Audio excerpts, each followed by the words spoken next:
Okay, I'm trying to share my screen. Hopefully my screen is visible. Yes, Amit. Okay, Shown. fine. So I already given my introduction, and just 1 second. Let me do one thing. Let me, for me myself, let me. So I'll disable the messaging for myself. So settings, Setting. don't show bubbles. Okay. And this is my LinkedIn ID in case you want me to connect and have more questions. Please feel free to type your questions anytime in the chat window. And I think whenever we come to a logical break, we'll try to take up these questions. So I heard one voice that someone want to know a little more about Microsoft Fabric. So we'll do talk about that. Okay. So today we are going to talk about the SQL database in Microsoft Fabric and how we can do the analytical in the analytical workload. How can we use the transactional database? So we'll try for that. So let's start this today's journey, and we will be doing some practical examples also little later. So first of all, let me introduce to you Microsoft Fabric. The Microsoft Fabric is an end-to-end data platform designed for enterprises that require unified platform. So why do we need a unified platform? Isn't it today also we have data analytics platform which can do everything what we need? So like we have Microsoft Azure, we can go and have data lake, we can have Azure Synapse, we can have Power BI, we can have Databricks, and we can do pretty much whatever we need. So from big data to real-time data analytics or any kind of data visualization or solution, we have everything available. So why there is a need of a analytics solution? So Microsoft Fabric is trying to provide you all those things at one place. And so what is it providing? It's providing you the solution for data movement, processing, ingestion, transformation, real-time analytics, real-time event routing, and report building. And it offers a comprehensive suite of services building data engineering, data factory, data science, real-time analytics, data warehousing, and databases. And databases is something which we are discussing today because database is OLTP, means you are going to do transactional data entry into that, while most of the other part of Microsoft Fabric is OLAP, means analytical processing. So why there is a need of a system like Microsoft Fabric? We discussed that in Azure ecosystem, we can do all those things. But if you want to go beyond Azure ecosystem and just wanted to say, I want to do data analytics in a larger scale, you have 1,000+ options to choose from. Choose for your data transformation, data ingestion, data transformation, then through visualization, security, real-time analytics, or big data analytics, you have these many solutions which are available. And then you need to orchestrate and bring in all those messaging, alerting, everything. If you do, you have 1,000+ tools to choose from. But what Microsoft is doing here in Microsoft Fabric is they're bringing in best of the services available in Microsoft world, specifically Azure, it's one place. So is Microsoft trying to sell us a kit? We can go and buy separately today. No, Microsoft is not giving us a kit. Microsoft is basically what they have done is they have combined all these workloads to work on a single platform in unified architecture. It means they have done a ground up work so that all these technology can work together. They have a unified experience. So in Microsoft Fabric, when I go to a warehouse or a SQL database or a lake house or a Power BI UIs, when I'm looking at some of those things, I'll feel that this is part of some same ecosystem. But if you go to the Azure, when you go to, let's say, Azure SQL or maybe Azure Synapse, or maybe when you go to Cosmos DB, you may feel some of the things are different because they are not the things which built together at one point in time. Now, to do that, what they have done is, first of all these workload can use OneLake, one single virtualized storage environment, just like your ADLS Gen 2. But this ADLS Gen 2 in turn is one single lake for per tenant. But there are regions where we cannot take out data from the region. What would happen? So at workspace level, we can control that, okay, this region will have data here, but still it is part of the same one lake. So it has been virtualized across the globe to have one lake with the region security, and you are still seeing the one storage. Means virtually it is one, but actually it is separated by regions, applying region rules and everything. So the storage is all sorted. We have a common storage for all our workloads, which include data factory, means data flow gen 2, data pipelines, data engineering means lake houses, your Spark, SQL databases for transactional system, data science again include your Spark models, ML models, etc.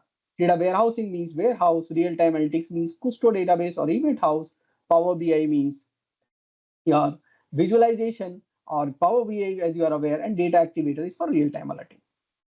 So we are sorted on storage. Then comes the compute power. All these workloads can use a single compute. Now think about a system in Azure. Every time you go and buy a service, you have to buy storage, compute license.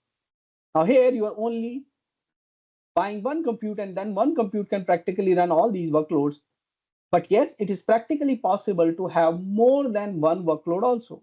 And again, one workload, more than one compute, and these compute or capacities can again be allocated at workspace level. So I can have workspace 1 running on capacity 1, I can have workspace 2 running on capacity 2. It means while practically all the workspaces can work on one single capacity, we can still use multiple capacities to do all these jobs. So even the SQL database, which we are going to discuss today, is going to consume the compute units from the same capacity. So the measurement happens at the compute unit level, and everything is going to compute the compute units. So we are sorted on all those. Now the third thing which has been done, which is basically unified format. Now, why do we need this unified system? See, understand, when I bring the data initially on the lake or the delta lake, I could have saved it in any format. Now that, or maybe let's say in a Parquet, in a columnar format, but that format is not understood by data warehouse or some other tools. So what they do is they create a copy of that data. Just hold on. They create the copy of that data to speed up the next ETL process or the transactional process. Then Power BI doesn't understand. You created all this data warehousing. You're ready with your gold layer of data, and now you want to use in Power BI. But in Power BI, we say, oh, you have data in Azure SQL or Cosmos DB or Synapse, but we don't understand that format. We will import, and it will work best in the import mode.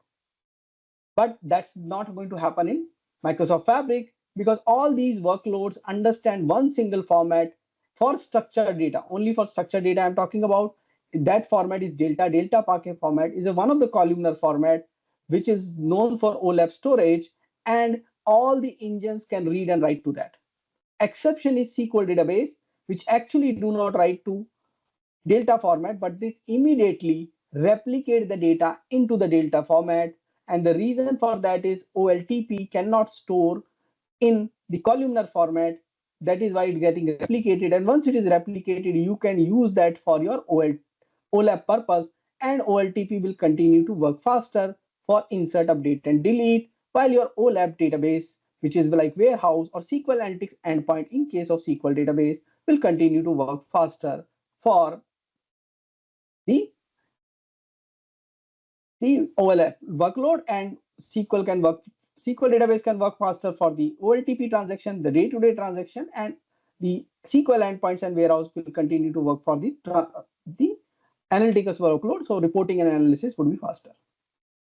So what is SQL database? SQL database in Microsoft Fabric is developed a friendly transactional database built in on Azure SQL database engine. So it is in turn using the Azure SQL database engine, specifically designed to integrate seamlessly with Microsoft Fabric. It's a home for OLTP online transaction processing workload within Microsoft Fabric capabilities, both for operational and analytical use cases. Operational because it saves the data in a format which is faster for insert, update, and delete. Analytical because it is creating a replica of that data into Delta format so that you can do the analytical workload.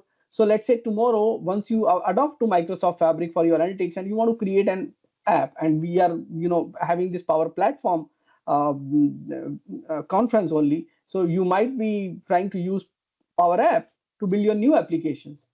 Where would these new application will save the data? Typically on a database, preferably if it's a structured data. So now inside Microsoft Fabric, you can use SQL databases instead of going separately for Azure SQL database, or maybe going for some other databases. Now there are advantages and disadvantages, like the way it counts, because it is always on-demand SQL pool. So you have to remember, when you are using it SQL database inside Microsoft Fabric, it is going to work like on-demand SQL pools. Now, then we have so many choices.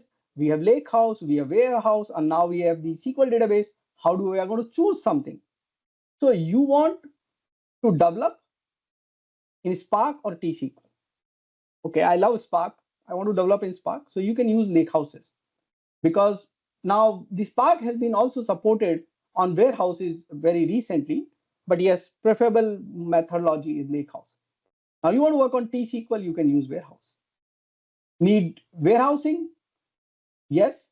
Multiple transactional table, Warehouse? No, Lakehouse. What type of data you are analyzing? You don't know, Lakehouse. Structured and unstructured, Lakehouses. Structured, Warehouse. Now, every time you're talking about T-SQL or structured data, there is one more question you can ask. Is it a transactional data or is it analytical data? If it's a transactional data, we are going to use SQL DB. And if it is analytical data, we are going to use Warehouse. Okay, if we are not sure, like if it is partially transactional or partially OLAP, we can go with SQL. If you are sure, okay, mostly it's analytical, we can go for Warehouse. So now what I'm going to do is I'm going to jump on Microsoft Fabric and showcase you how do we launch SQL database and how do we insert data into it, what are the various methods to do it, and we will see how does it create a replica, and we will also see, creating a simple report on that. Now, before that, I'll go to the chat window and see if there are any questions. We will take up those and move forward. So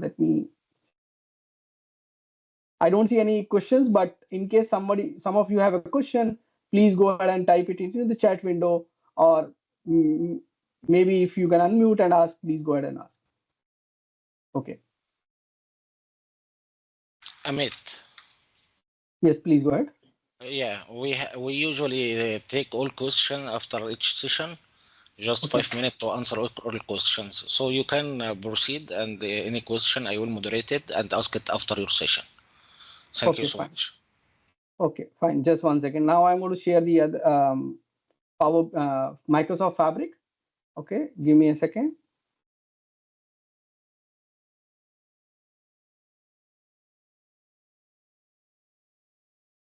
Now I'm going to share.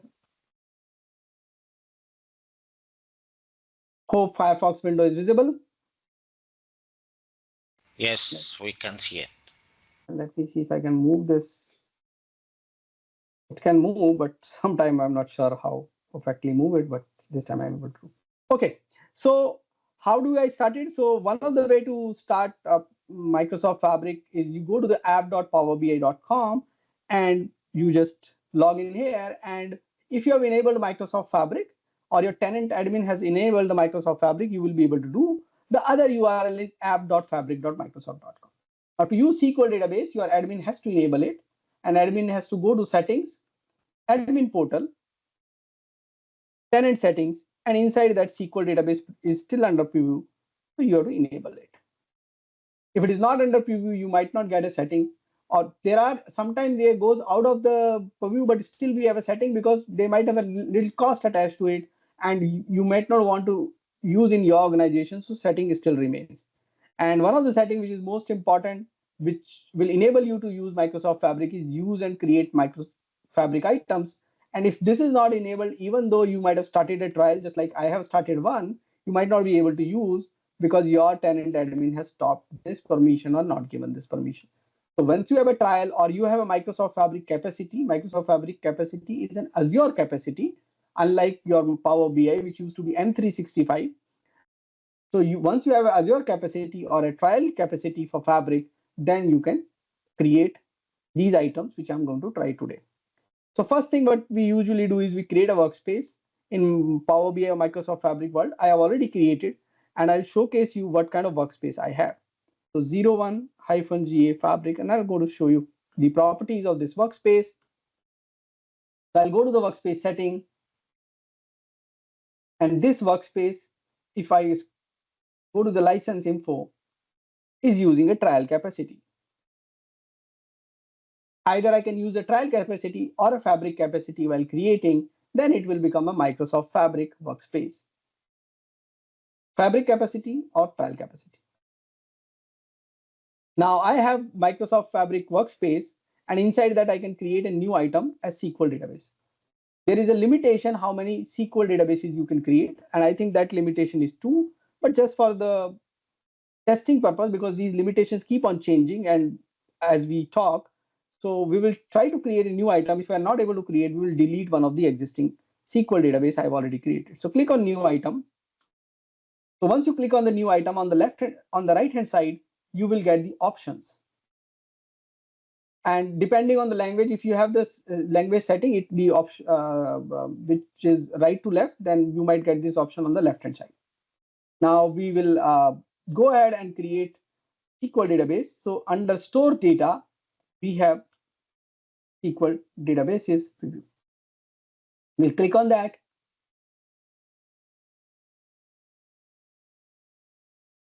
We'll ask for a name. So we'll say SQL-DB-02, and initial limitation was 2, and that's what I was expecting. That is going to give me error. So one of the ways that I delete the older one, or second way is I create a new one. So let's delete it as of now. We search for SQL. So there are 2 ways. If I know the name, I can search for it. Otherwise, there is a filter, and there is filter for many type. Like if you have given a label of the task, then you can use that, or you can go to a type, and inside the type you have all the workloads, and you can go and search for SQL database workload and find it, and then simply you can go ahead and click on the ellipsis icon or 3 dots, and you can go ahead and delete that. Now, because it is my testing environment, I'm able to delete, but in case you are working on a production environment, please don't go ahead and do that. Use the existing SQL database. Now click on new item, store data, because these are data storage. Other data storage are lake houses, warehouses, event house. Lake house is for any kind of data, structured and unstructured, event house for real-time data, warehouse for OLAP, and SQL database for OLTP. Semantic model is something which is via the Power BI data set, what we call sample warehouse. Means if you don't have data for practice, you can preferably use the sample data warehouse. And data mart was the previous one which got released just a year back before Fabric. And in case you still want to explore that, you can go ahead and do that. But I don't think there would be any need for that now. Now click on SQL database, SQL-DB-0002. I just also created a different name because when you delete item very recently, it might not allow you to create the workload with the same name, or the database or the workspace warehouses with the same name. It's creating. So what it's going to do is within couple of minutes, it's going to start a new SQL server or Azure SQL service for me inside Microsoft Fabric, which is SQL database. Now think about if you want to do the same thing in Azure. Think about the flow which you have to do. You have to go and buy that, and then the service will start. At least for the 2 minutes, that service itself will keep on rotating. Here, I am ready with my database within 2 minutes. So whether it is a database, whether it's a warehouse, whether it is lakehouse, or whether even the Spark, when you start in Microsoft Fabric, in just few seconds, you are up and running. So now we got the SQL transactional database, and we definitely want to get the data inside this one. So how we are going to get data? So Microsoft Fabric has many ways, and most of the way also apply for SQL databases. You can get data from Dataflow Gen 2, new data pipeline. You can write down T-SQL statement to insert the data. And you want to practice, you can use sample data. I'm also going to give the link of sample data which I have, and you can use that also. And then there's something known as copy job, which you can also use, which is still officially you don't have a destination at SQLDB, but still you will be able to blend because it's basically Azure SQL database. We can use the credentials. Now, where are these details of this one? So for that, you have to go ahead and click on this open and click on this SQL Server Management Studio, and you will see this URL. I have to copy this URL to tell you there is something different. Those of you who have worked on Microsoft Fabric previously, they know we get this kind of URL, but we never get a port number with that. It means this is started on a different port. Also, when you look at the database name, you see a different database name. It is not same as SQL-DB002. So your OLTP database is differentiated with this additional name.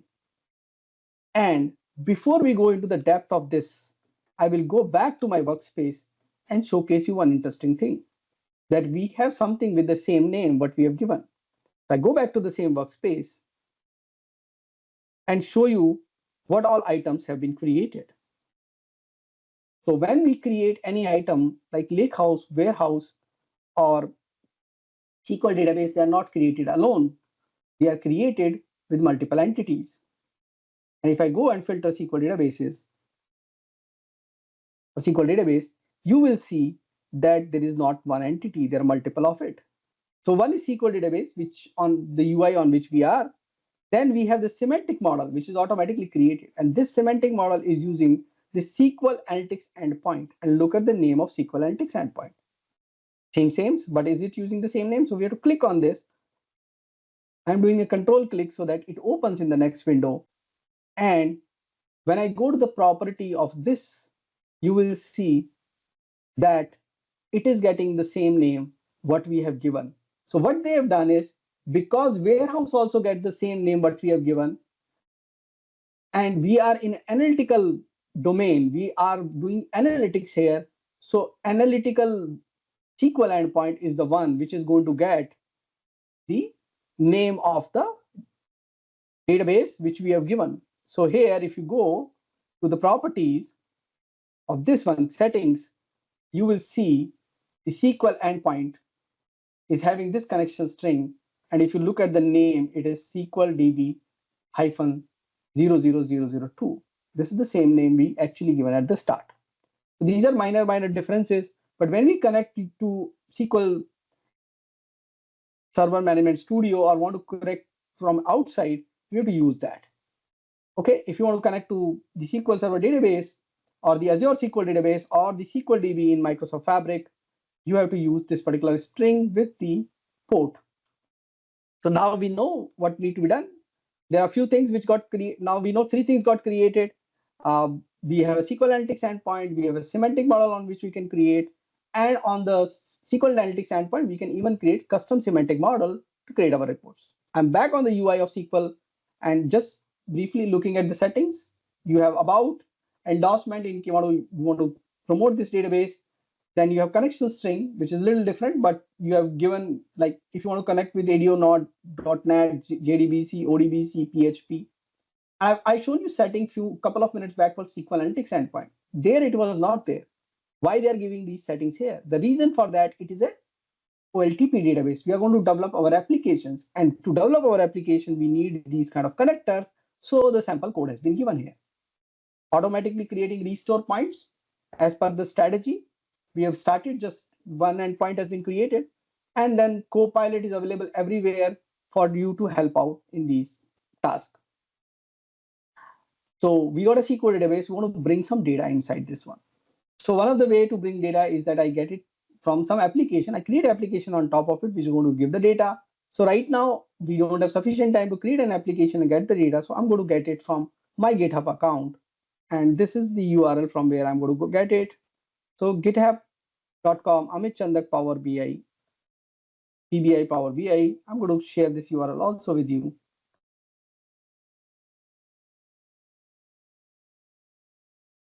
Now here, I have a lot of files if you want to practice, and some of you are following my channel. I use these files predominantly to work on all these things. So here there is a file, SQL data used in video. Now this is one which we can use typically when we allow the spaces inside the column name and table name. And if you don't want to use that, by default, when Fabric started initially, it was not able to rename automatically. You have to manually rename. So I did created a version where we don't have spaces in the column name, and it's specifically for lake houses. Sales data for Fabric, it doesn't have the spaces in the column name. It's small data, but you can use it. So we can't use it directly. We have to click on this, and we have to go here once the URL appears. So in this URL, we have to replace this blob by raw. If you don't want to do that, once you see this, right click, copy link, the raw link, and we can now use it. Now we can bring data using data pipeline or data flow gen 2. I'm going to take an example of data flow gen 2. So what I'm going to do is get data, new data flow gen 2.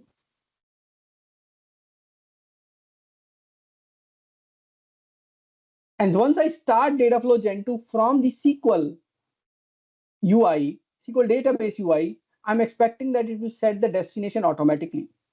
So anytime we create a data flow, or which is known as Dataflow Gen 2 in Microsoft Fabric, it needs a destination. It can save the data into Dataflow, which is going to be saved it in its hidden database, hidden lakehouse basically. But if I want to save it somewhere where I have created, it has a facility to give a destination, which we are going to explore in a few minutes. So first of all, what I'm going to do, this is Power Query UI. Those of you who are working on Microsoft Power BI, or those who are already working on Microsoft Fabric, you know that Dataflow is nothing but the Power Query online version. Dataflow Gen 2 is the enhanced version of same. For Microsoft Fabric, we use Dataflow Gen 2 because we can give a destination. Also, it supports fast copy and some other feature required for Microsoft Fabric. So on the left top, we have Get Data and More. Click on More, and here I'll search for Web. Usually I use Web API. Now I need to give a URL and then the connection detail. If you're using any other kind of database, you have to give the URL, database name, and connection details. Now, very recently, there has been an announcement that we will have a support for the key vault also. So you would be able to use in future using the key vault. Now, I'll give the URL, and the moment I give this URL, what Microsoft Fabric does it tries to take the existing connection. Now, the UIs are still not allowing us to choose the existing connection, which is already existing. But the moment you give the URL, if it's already existing, it will take up that. If you don't want to use that, you can click on Edit Connection, provide the rest of the details like the username, password. In this case, it's anonymous. We don't need any kind of password. This is a public file, so we can use it. Click on Next.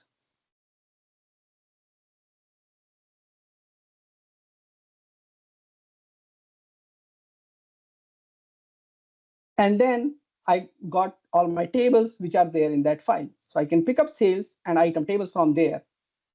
And if the time permits, we will later import one of these tables using data pipelines, and we'll see we can land it into the same place. We take an only two table and we'll click on Create.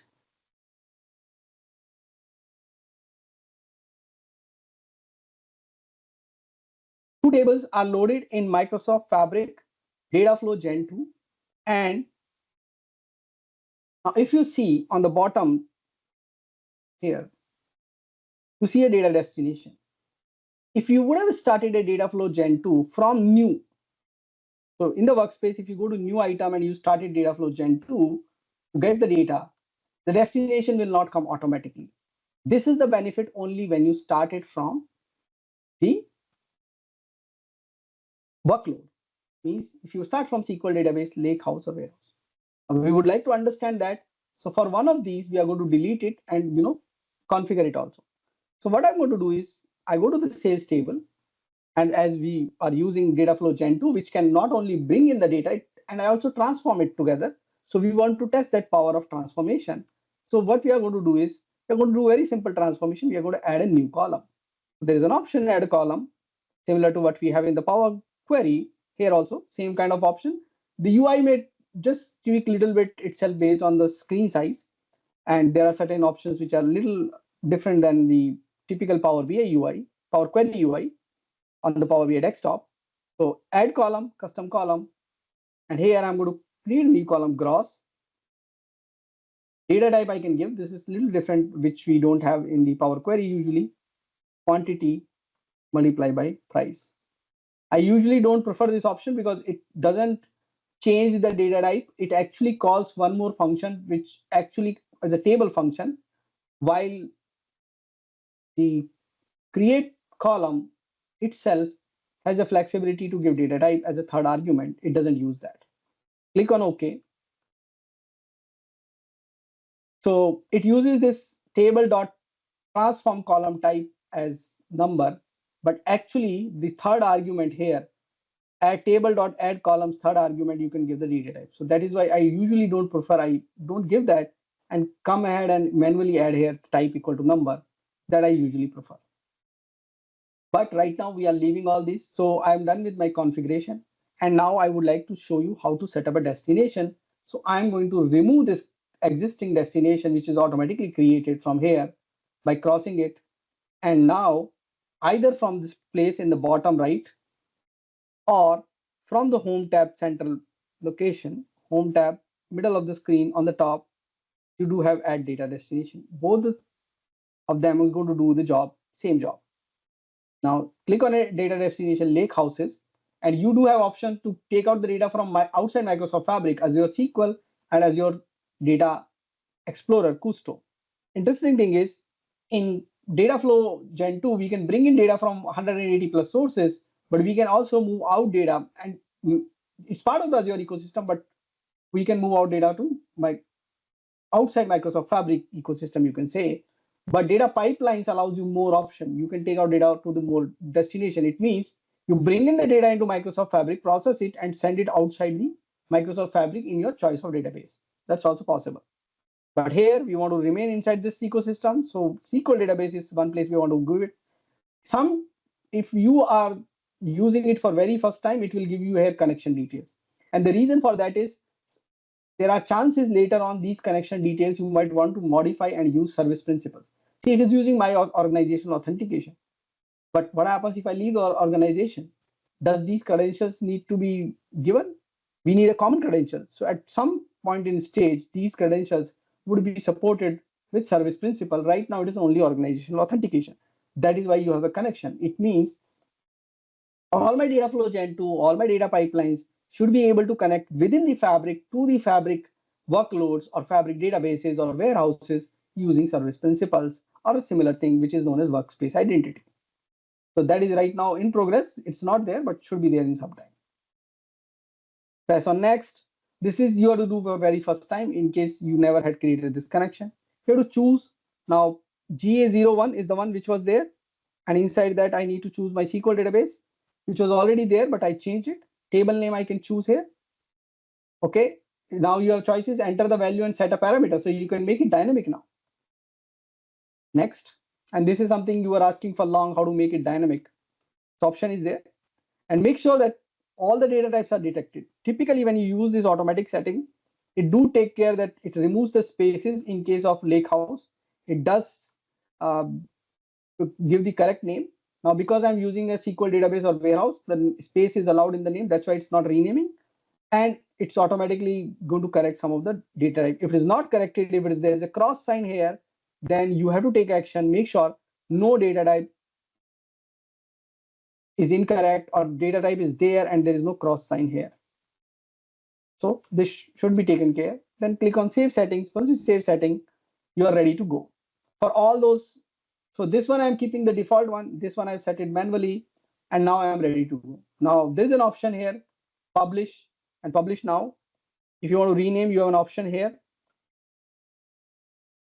This is load data to SQL DB 0002 and enter or click outside, it will get it. Now, once you come for the second time, you will have a save option also here, save and save as new or save and run. But little older UI, you will have publish and publish now on the right bottom, and you can click on publish now. Now publish now I'm using because we want to do it right away. Otherwise we can wait for it to do it a little later. And once I'm back on the workspace, it will leave me back on the workspace. I can go filter my data flow Gen 2, which I could have little high in number. Search for the one which I've recently created, and you can see it is getting loaded here right now here. So first part is published. You will see the loading icon here, and later on the load icon will come on this place. It is getting loaded. In a little newer UIs, it doesn't show the loading sign after this publish here.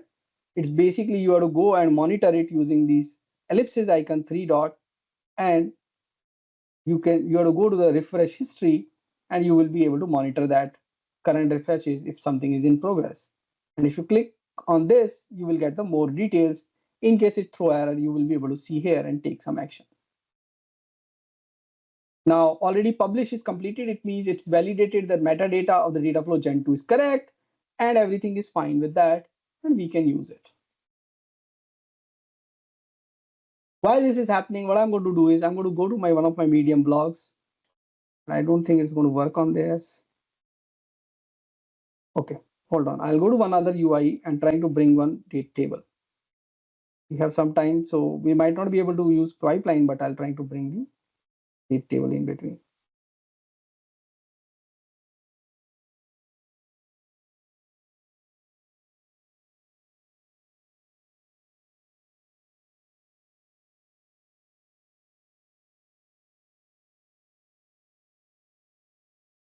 So data is getting loaded, and I would like to bring in a date table.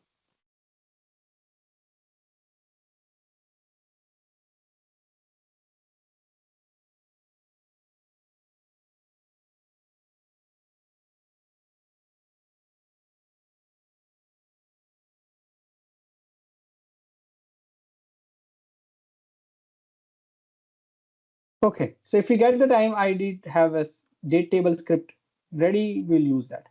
Okay, so let's look at the data flow Gen 2. Is it refreshed or not? The data is still loading. Let's go to the ellipsis icon, refresh history. Okay, it is succeeded. So first of all, we need to go to the SQL database. The SQL database, the OLTP one. I'm back here.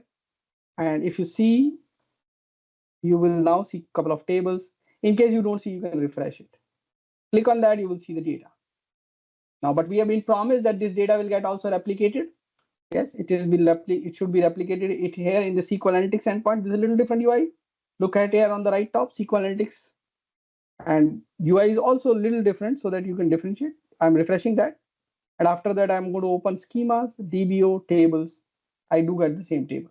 Now, these tables are in delta format in the SQL Analytics endpoint, optimized for read. But don't compare when I click on this read and then you say, oh, the table came a little later than SQL database. That's not. When you write them complex queries, you're going to perform better. And you will see additional column here. This is the column which is taking care of your automatic sync. So if you update there, if you do some changes, those changes are going to be reflected here. So I can simply go ahead and update something there and insert something that's going to work out. So let's say this item 1, if you want to give a different name, so you can go ahead here and you can write down a new query. You can use update item set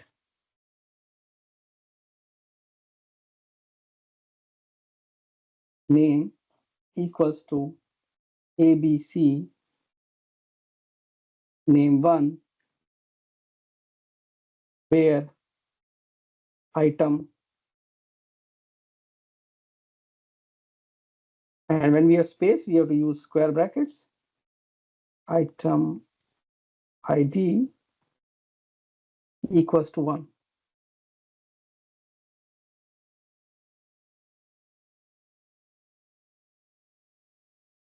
Okay, we give single quotes in database. So Power Query, we use double quotes. Power BI DAX, we use double quotes. So sometime when you use both the languages, you have, okay, it's got updated. And if you go to the table, you will immediately see, if you refresh this, okay, let's cross this. Name ABC. Now go to SQL Analytics endpoint, again, cross this. Now this, sometime you may observe it take around 5 to 10 seconds, up to 30 seconds sometime to do this. So it's still not there, but so that is where we have this refresh and we will see this data get updated. So you can feel that difference between SQL Analytics endpoint and the database. There could be little time which it takes, but we do have a monitoring here. Basically, if you have go to a settings, we have replication, monitor replication, and here you will be able to see, are these tables, the changes are already, see, this is running right now. This is making it in sync. You can see, okay, still running. Okay, I think it's done. Let's refresh it.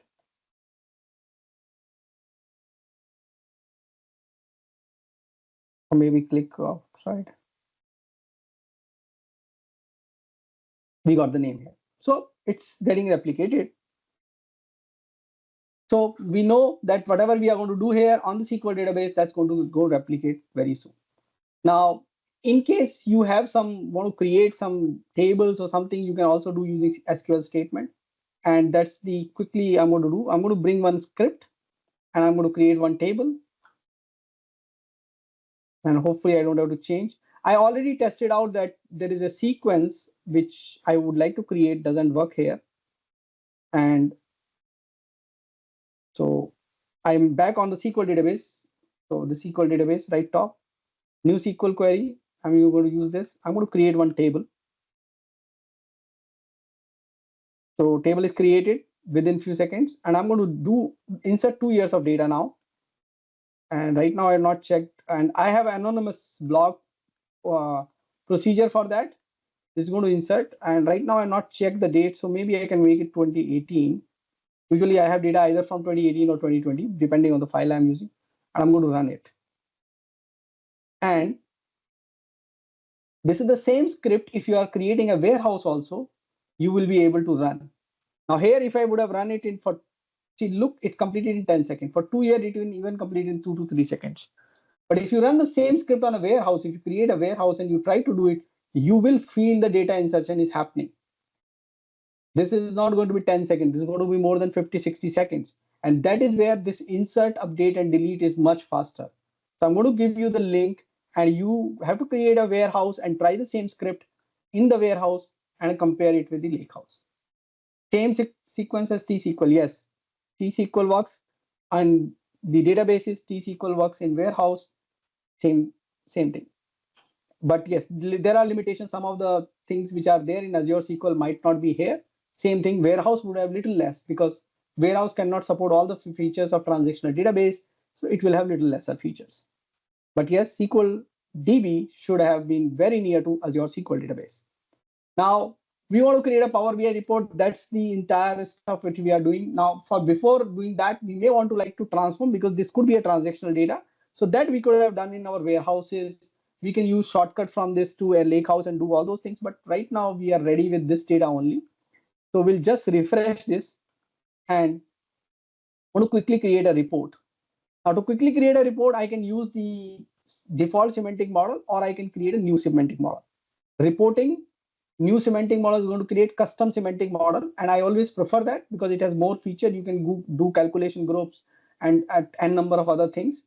So simply go ahead and give a name, SM SQL-DB-001, and I'm going to select all the tables, confirm.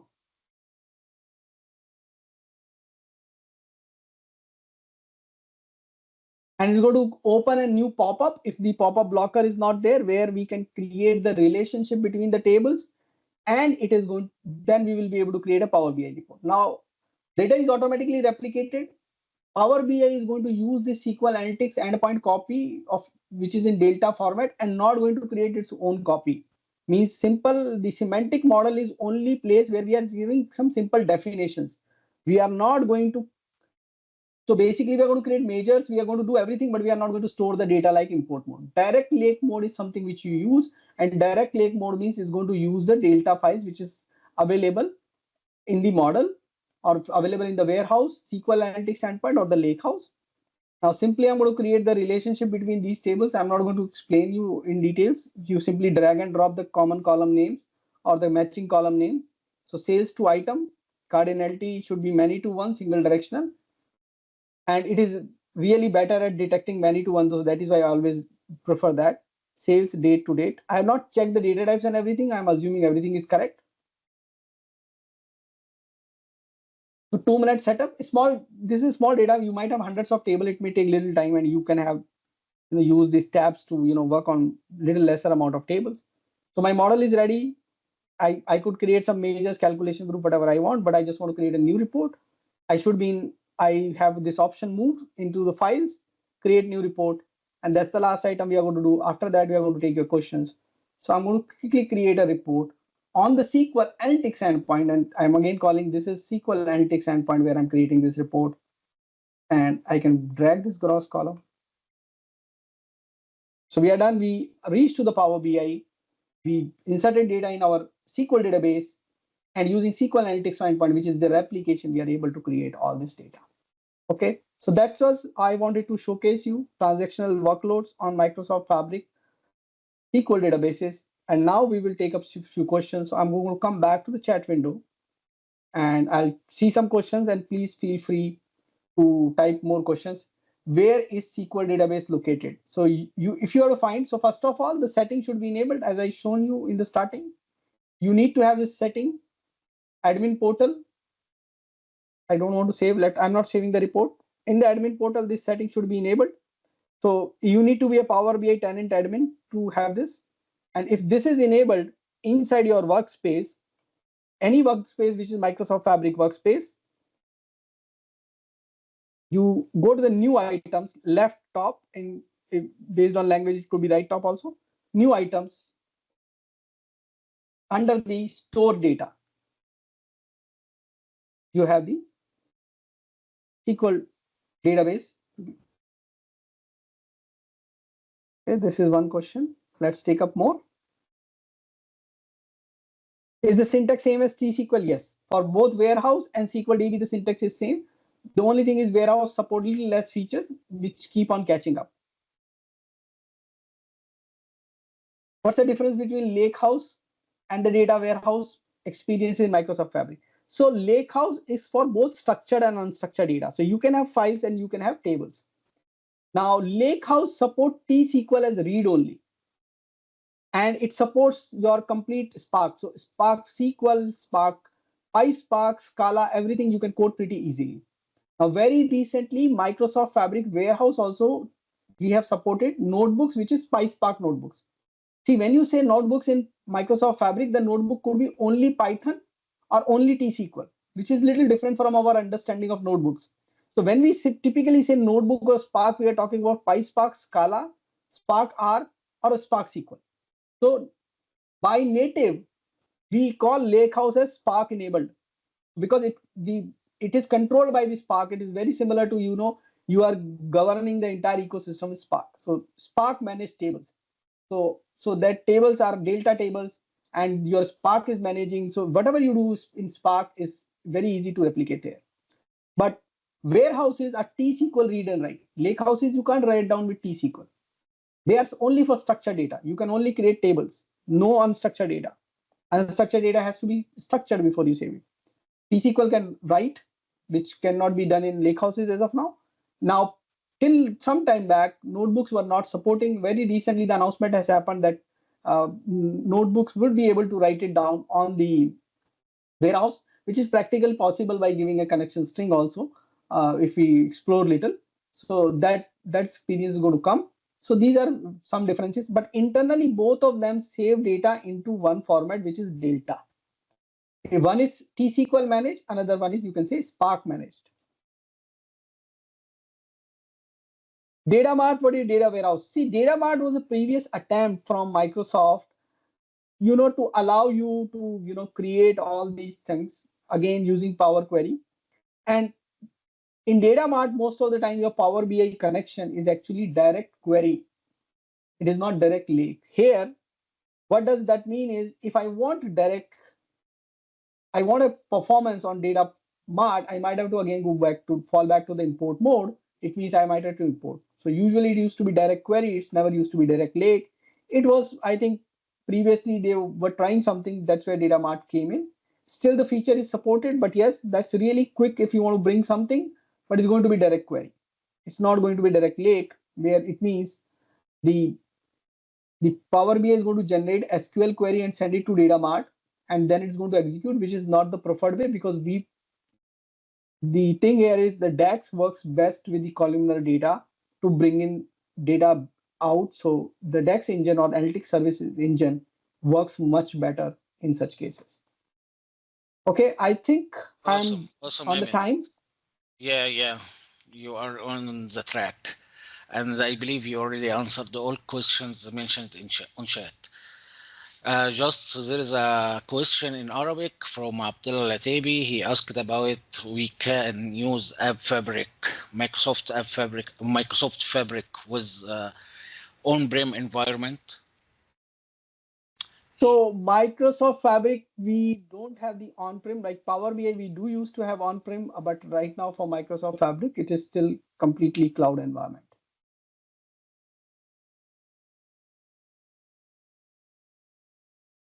Hope that answers the question. Yeah, great.